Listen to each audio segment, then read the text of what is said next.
Assalamualaikum warahmatullahi wabarakatuh. Madayaw, maayong adlaw sa ninyong tanan. Magandang araw sa inyo lahat.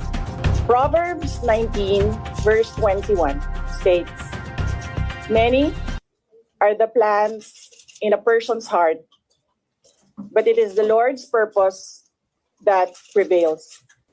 It took me 47 years to understand that my life was never meant to be only mine. Unlike others, I may not have been born just to chase happiness.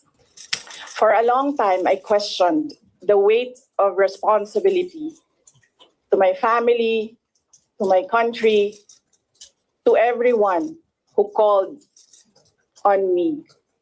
Today, I have peacefully accepted that my life is unlike any other. Sa unang mga buwan ng aming mga termino, nakita ko na ang kawalan ng katapatan ni Bongbong Marcos Jr.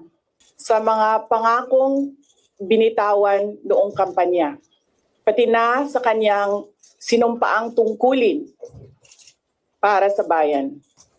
Dahil hindi ko kinaya na maging bahagi ng 2025 national budget na tadtad ng katiwalian, pinili kong umalis sa kabinete kahit alam ko na mula pa noong 2023 na ang magiging kapalit ay ang aking impeachment.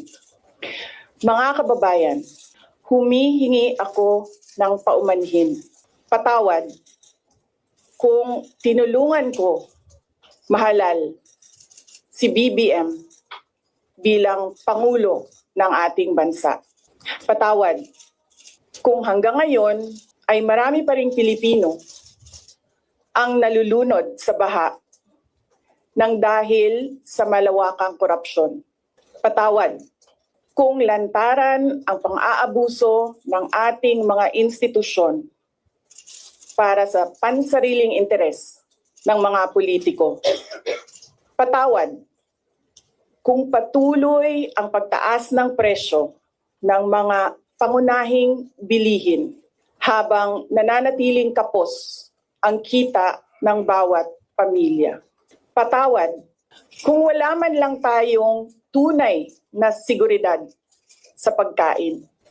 Patawad kung may nagkakasakit at binabawian bigla ng buhay dahil sa kakulangan ng maayos at epektibong healthcare system. Hindi ako kailanman natakot sa pagsira nila sa pangalan ko. Ngunit may takot ako para sa ating mga anak. May takot ako para sa susunod na henerasyon. May takot ako para sa mga kababayan nating walang bahay sa ibang bansa. Walang pangalawang pasaporte, walang ibang matatakbuhan kundi ang Pilipinas kahit ito'y patuloy na nalulugmok sa kahirapan.